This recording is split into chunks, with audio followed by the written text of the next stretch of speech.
Before Thomas Jefferson, even before John Locke laid out his social contract, there was another man, a man who basically wrote the philosophical blueprint for the Declaration of Independence a full century before it was ever signed. And he paid for it with his life. He absolutely did. For that writing, he was executed. We're talking about Algernon Sidney, the fiery, uncompromising English Republican. Sidney is, I think, one of the most important and maybe overlooked figures. He's the essential bridge between those classical ancient ideas of liberty and the political philosophy that we associate with the Enlightenment. And today, we're diving deep into his life's work, his massive, you could say, militant treatise, Discourses Concerning Government, which was published after his death in 1698. And you really have to understand, this book wasn't just a polite academic critique. It was a defiant, full-throated declaration that all political power originates in the people. That context is just, it's everything. Algernon Sidney, born in 1623, he was a veteran of the English Civil War. I mean, he lived through the absolute chaos of it all. He saw the monarchy collapse, he saw the rule of Cromwell, and then he saw the restoration of Charles II. His entire life was defined by this relentless, high-stakes political and military conflict. And it all culminates in him being charged with plotting against the crown. A treason charge. And this is the part of the story that's just astounding, the key piece of evidence that was used to condemn him for treason. It wasn't a letter. A secret plan. No, not intercepted plots, not witness testimony. It was the very manuscript of his philosophical arguments. It was the Discourses. So he was hanged in 1683 for the crime of writing down his political beliefs. Yes, which cemented his legacy forever as a martyr for the idea of consent. And, you mentioned Locke. While Locke offered a sort of cautious, pragmatic way forward, Sidney offered fire, pure righteous fire. So our mission today for this deep dive is to extract the core of that revolutionary fire. We want to really get inside Sidney's argument. Why are kings made by men? Why is liberty defined not by a king's will, but by the law? And the most dangerous part, why is resistance to tyranny not just a right, but a solemn moral duty? This isn't just dusty old history for you. No. This is the intellectual engine of basically every future revolution against inherited absolute power. It really is. And you have to appreciate the gravity of publishing this book after he was already dead. The timing was deliberate. This was during the reign of William and Mary. Exactly, who had just taken the throne from James II in what we call the Glorious Revolution. The editors who published it, they knew what they were doing. They defended the publication, arguing that the reign of a prince, whose title is, and I'm quoting here, founded upon the principle of liberty which is here defended, cannot but be the most proper time to inform the people of the just. Wow, that's not subtle. Not at all. It's a direct signal, they're saying. The arguments that Sidney paid for with his own blood, those are now the official foundation of England's new constitutional monarchy. His radical ideas had become the new establishment. An incredible legacy. Okay, so let's start where he started. Part 1, refuting the entire idea of divine right. All right. So Sidney's Discourses is structured as a point-by-point, and I mean a total demolition, of another book, Sir Robert Filmer's Patriarcha. And Patriarcha was... What exactly? It was the absolute cornerstone of divine right theory. It was the book you read if you wanted to defend the king's absolute power. Filmer's claim was that kings inherited a God-given absolute authority that was passed down directly from Adam. The biblical Adam. The biblical Adam. And Sidney starts his refutation not with history, not with theology, but with a precise definition of liberty itself. Which makes sense. You have to define your terms. He had to, because he believed Filmer had fundamentally corrupted the very meaning of freedom. Sidney's definition, which we find right in ECTV, is just, it's so beautifully uncompromising. Liberty solely consists in an independency upon the will of another. An independency upon the will of another. That's it. To be free is to not have your existence, your property, your rights subjected to the arbitrary, non-consensual whim of any single person, no matter who they are. And this is where the argument gets really sharp, because Filmer had claimed that all rights, everything a subject has or enjoys, proceeds only from, quote, the grace and bounty of the prince. Yes. The idea that you only have your house, your land, or even your life because the king graciously allows you to have it. So Sidney takes that idea and asks a devastatingly simple question. If that's true, what happens to the whole concept of slavery? Exactly. It's a brilliant move. If the ability to enjoy your possessions only lasts as long as the king's pleasure, then every single subject, no matter how wealthy or privileged, is living in a state of precarious dependence. They're not truly free. Sidney argues that if a person enjoys their possessions only at the king's pleasure, then the concept of a slave doesn't even exist in nature, because if that man is not a slave, then who is? Let's unpack that, because it's a huge point. He's saying, if the wealthiest duke in the land, whose life is supposedly protected by all these laws and traditions, can have all of his rights just swept away on the king's arbitrary command, how is his fundamental status any different from the most oppressed captive whose life is always at his master's disposal? It isn't. The legal and moral distinction between a free citizen and a slave completely vanishes the moment the monarch's will becomes absolute. So all the language of rights and liberty under a king like that is just a fiction. It's a lie. It's a total fiction, and he uses history to hammer the point home. He creates this immediate illustrative contrast for you. He points to nations that were historically considered truly free. The Grecians, the Italians, why were they free? Because they were governed by laws of their own making. Yes, they chose their own constraints, they consented. He contrasts them with the nations everyone at the time held to be enslaved, like the Assyrians and the Turks, where the princes were the absolute masters of all lives and all goods. And yet, if you follow Filmer's logic to its conclusion, the greatest liberty must be found under the most absolute monarch. Which is patently absurd. Sidney just mocks what he calls the extravagance of asserting that the greatest liberty is under a monarch who has unlimited power of doing what he pleases. That is the core absurdity he's highlighting. If Filmer is right, then the people in France or Turkey living under these absolute rulers are somehow freer than the people in Venice or Switzerland who bind their rulers with strict laws. It's a complete inversion of political reality, and he uses that inversion to prove the moral and logical failure of Filmer's entire system. He's asking, why would generations of Englishmen have fought and died for Magna Charta, for representative parliaments, for codified rights? Were they just chasing, as he puts it, vain shadows? The entire political history of England becomes meaningless unless liberty is defined by law and not by some flimsy concept of royal grace. Exactly. So once he's established that liberty is independence from arbitrary will, he can move on to deconstruct the actual mechanism of divine right, what he calls the paternal fiction. Right. This claim that Adam's original authority over the whole world was passed down in an unbroken line to the current king. And this section is just a masterpiece of political ridicule, but it's disguised as a very serious legal analysis. How so? He says, okay, fine. Let's accept your premise for a moment. If Adam's authority is indivisible and it's transmitted down a single, uncorrupted line of posterity, Sidney asks a simple question. Who is that person today? Where is he? Where is he? Is he a Jew, a Turk, a European? Who is the one rightful lord of the whole world?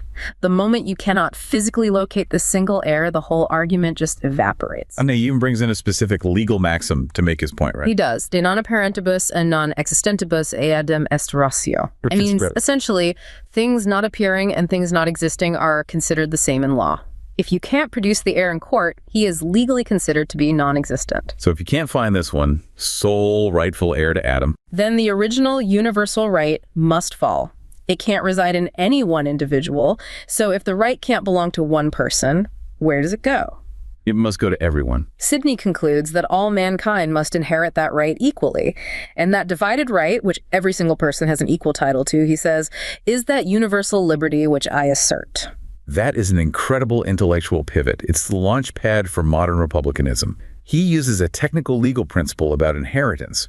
The fact that you can't find Adam's sole heir to force the political conclusion of natural equality. It's stunning, isn't it? Since no one can prove they are the singular master of the world, everyone must, by default, start on an equal footing. And that equality immediately demands consent for any government to be legitimate. No person is born with the right to rule another unless that right is given to them by the people they're going to govern. Yes. And what's even more crucial is how Sidney deals with the messy reality of power, how it's actually seized in the real world. Right, because Filmer has to deal with the fact that throughout history, power is usually taken by force, by usurpers. It's not usually inherited peacefully for thousands of years. Exactly. Filmer tries to solve this problem with a really cynical argument. He claims that any usurper who successfully gets power into his hands automatically becomes the right heir of the first progenitor. So might makes right. Might makes right, and God ordained it. He's saying that God's command is proven by the successful seizure of power. And Sidney's reaction to this is not positive. He calls it an impudent and outrageous blasphemy.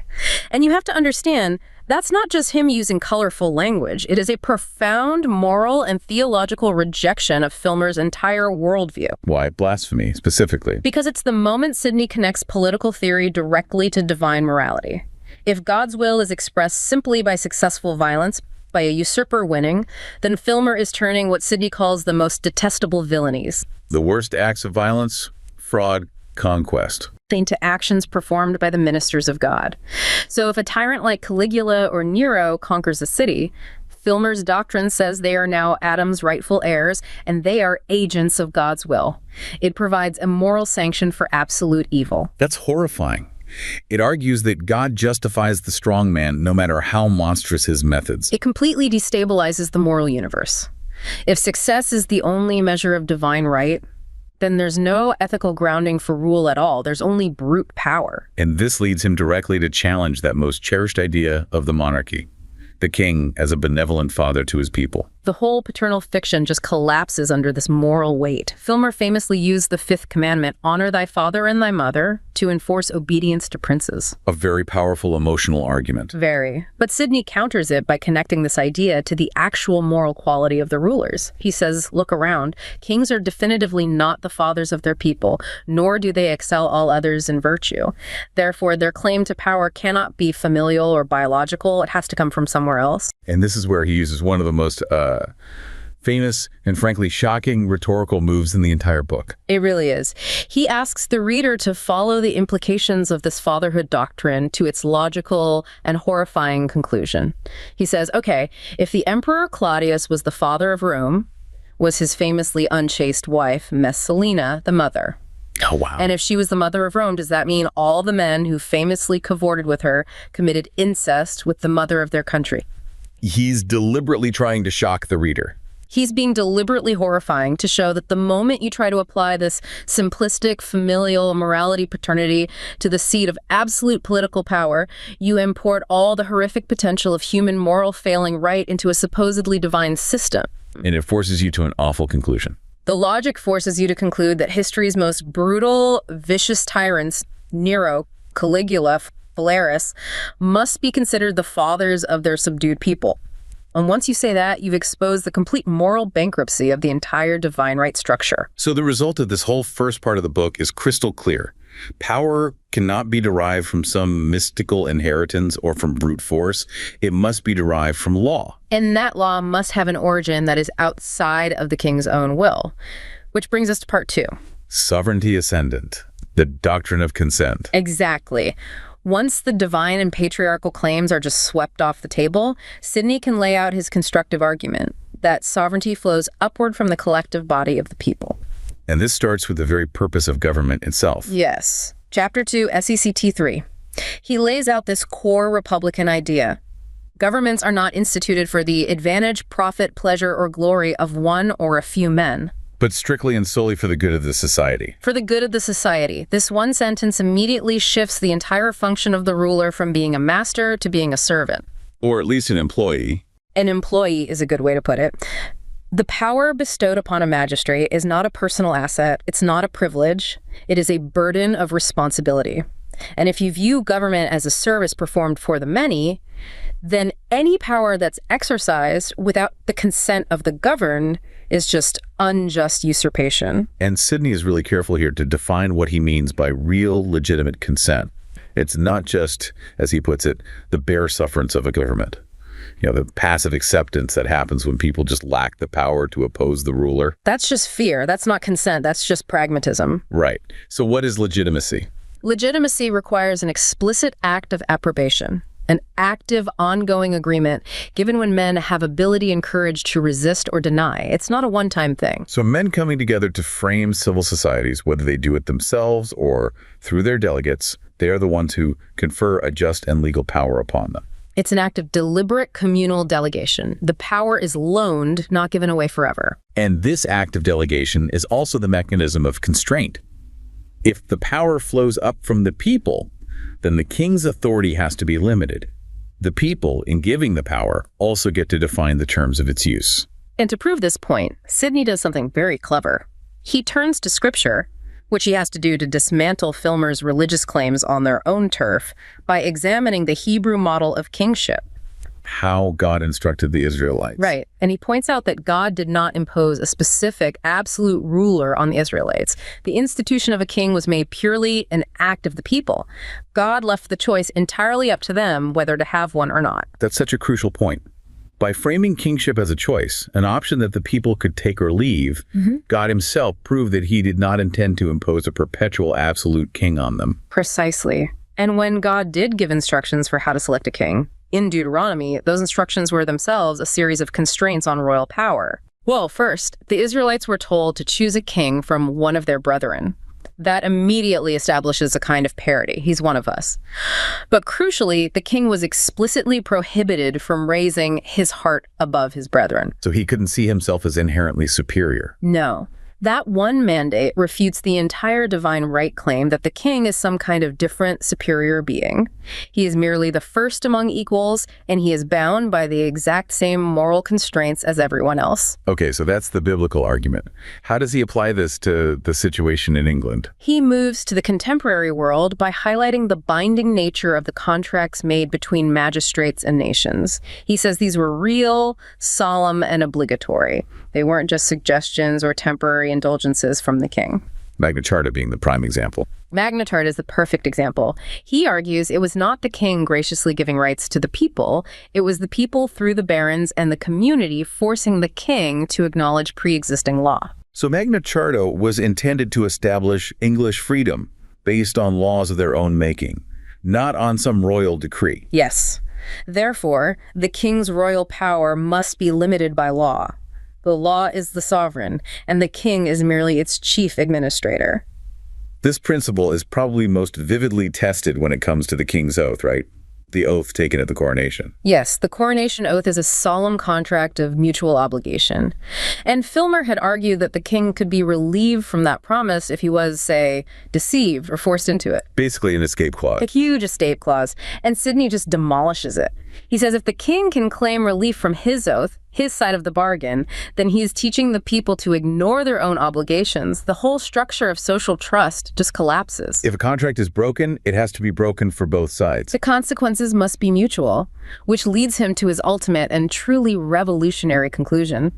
He who fails of his part discharges the other. Let's just translate that into plain English. He's saying if the king breaks his oath, the people are released from their allegiance. It's just basic contractual law. If you hire someone to do a job and they decide they're not going to do it, you are immediately released from your obligation to pay them. He's applying that same logic to the highest office in the land. The failure of one party dissolves the contract entirely, and that dissolution of the contract is the philosophical justification for resistance. But for Sidney, this whole system of consent and law only works if the people prioritize quality over lineage. Which brings us to his arguments about political virtue. Right. Sidney is clear that true stability is not found in the random accident of birthright. It's found in the wisdom and virtue of the rulers. He even plays with the Platonic ideal for a moment. The philosopher king. The philosopher king, a monarch so divinely wise and good that he is perfectly adapted for the job. It's a compelling idea. But he immediately pivots to practical reality.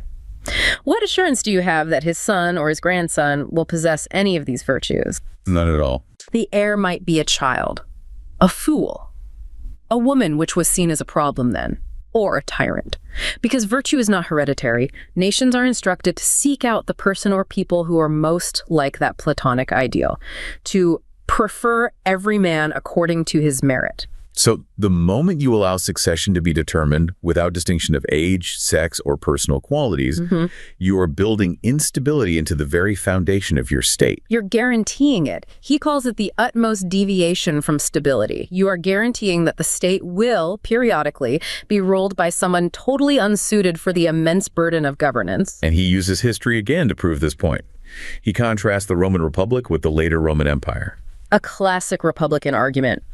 Rome's strength, its virtue, its glory, he says, did rise, grow, and perish with its liberty. The moment the Roman Republic transitioned to a divine absolute monarchy under the Caesars, the necessary virtues that sustained it just vanished, leading to its eventual dissolution and conquest by barbarous nations. And this is where his argument is so robust. He's saying free peoples are superior not just morally, but practically, militarily.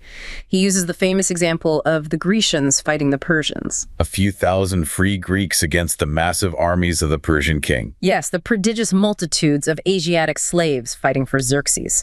Sidney points out that war is not won by sheer numbers. It is won by the industry, wisdom, skill, and valor of free citizens. Because they have something to fight for. A free man fighting for his own laws, his own family, his own liberty will always be more formidable than, as he calls him, a base Asiatic slave fighting under coercion for the whim of a distant monarch he's never met. He notes that the soldiers of the Roman Republic used to just laugh at the huge but unwarlike armies of Eastern kings like Antiochus. It's a definitive statement for him. Liberty fosters the virtue necessary for stability and strength. Absolute monarchy fosters weakness, corruption, and cowardice, which leads inevitably to collapse. And that necessity of virtue is what makes resistance a moral imperative when the whole system starts to fail. Which brings us to part 3, the moral duty to resist. And if you think his ideas have been dangerous so far, this is where it gets really explosive. If the state must be maintained by virtue, and if absolute monarchy is the utmost deviation from stability, then the only logical conclusion is that absolute rule is the greatest possible threat to a nation's existence. And he makes claims here that must have been just deeply shocking for his time.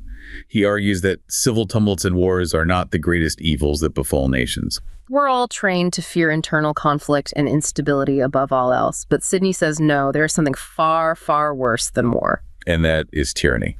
Which he calls the death of a state. He asserts that the mischiefs and cruelties proceeding from tyranny are greater than any that can come from popular or mixed governments. Why, though? What makes it so much worse? Because when a prince starts seeking his own advantage before the people's, he departs from the end of his institution. He breaks the contract. He ceases to be a king, and he becomes a tyrant. And the tyrant is fundamentally self-interested, which means that self-interest demands the degradation of his own subjects. Precisely. The absolute monarch looks upon the strength and bravery of his own people as the root of his greatest danger. So what does he do? He must actively seek to render his subjects weak, base, corrupt, and unfaithful to each other. The tyrant has to erode trust and virtue among the populace so that they become so timid, so dependent, so demoralized that they dare not attempt to break the yoke. So tyranny isn't just oppression. It's a systematic moral poisoning of the entire body politic. It absolutely is. And this brings us to the ultimate claim, the one that, without a doubt, landed him on the scaffold, the right of reformation and resistance.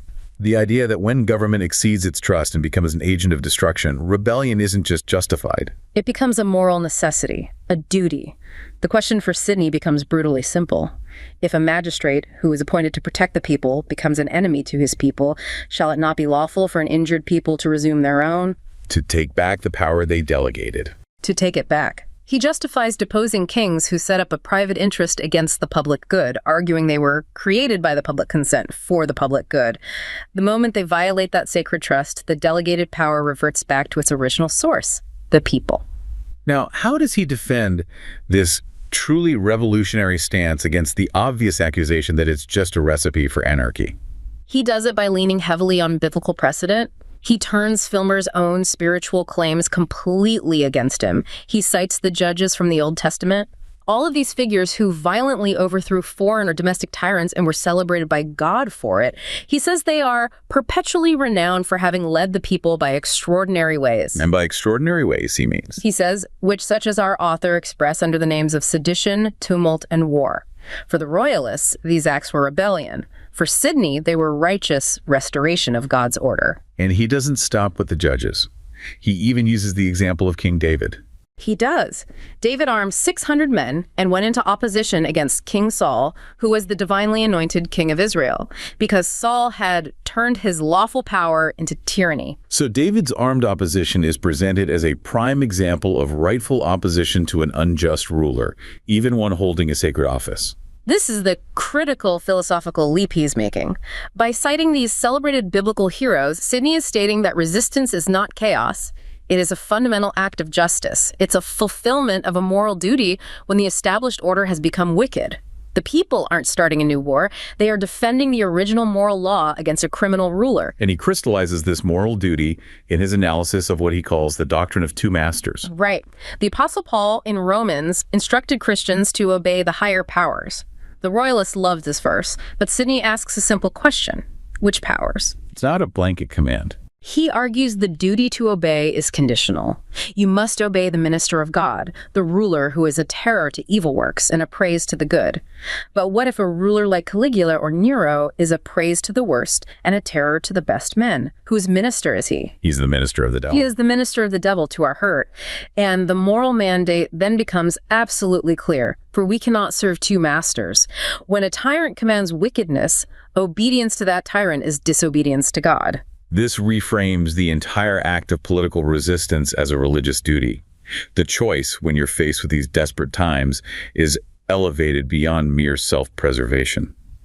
It becomes a choice between danger and what he calls shameful misery. When gentle ways have failed, remedies must be found, because nothing can possibly be worse than what is suffered under an absolute tyranny. So when things get that desperate. Sidney advises that the boldest counsels are the most safe, and he adds that the failure to act against a monster like Nero when you have the ability to do so makes you the author of his future villainies. You become complicit. You are complicit. And in the final, stark moral calculation, the question for the entire nation becomes this: whether the punishment of crime shall fall upon one or a few persons who are guilty of them, or upon a whole nation that is innocent. You sacrifice the tyrant to save the body of the innocent nation. That is the philosophy of revolution distilled down to its absolute core. It's a blend of classical virtue, legal reasoning, and theological justification for armed resistance. And it's the philosophy for which Algernon Sidney was led to the gallows. Which brings us to his legacy as a martyr. He never saw his words in print. The manuscript, as we said, was used as the primary piece of evidence of his conspiracy in 1683. His death was calculated by the Crown to be a very clear lesson against republicanism. But his final moments on the scaffold at Tower Hill weren't spent repenting, were they? Not in the slightest. He delivered a paper to the sheriffs confirming that he wrote the work against Filmer and declaring that he was dying for the old cause. The old cause. The cause of liberty. This final testimony cemented his image forever as Whig, patriot, hero, and martyr. And that martyrdom had this profound century-long echo that directly shaped the American founder. I mean, they didn't just read the discourses. No, they revered the man. They revered the man who paid the ultimate price for the principles contained within the book. His execution was the proof that the defense of liberty requires not just intellect, but incredible courage and sacrifice. And you can just trace Sidney's arguments, almost word for word sometimes, directly into the language of the American Declaration of Independence. His points about natural equality, the contractual basis of power, the right to abolish an unjust government. It's all there. Absolutely. The Declaration states that governments derive their just powers from the consent of the governed, and that when a long train of abuses occurs, it is the right and the duty of the people to throw off that government. That is pure Sidney. It's his core argument. It is. His assertion that the sovereign power of governing and making laws belongs so properly to the same entire societies that for any prince to exercise the same of himself, it is no better than mere tyranny. That is the intellectual foundation for 1776. It seems like where Locke provided the sort of cautious legal theory for revolution, Sidney provided the moral justification, the revolutionary fire. That's a perfect way to put it. His synthesis of classical history, that necessity of virtue we saw in Rome, with this aggressive, absolute rejection of arbitrary power, gave the American colonists not just a legal argument, but a righteous one.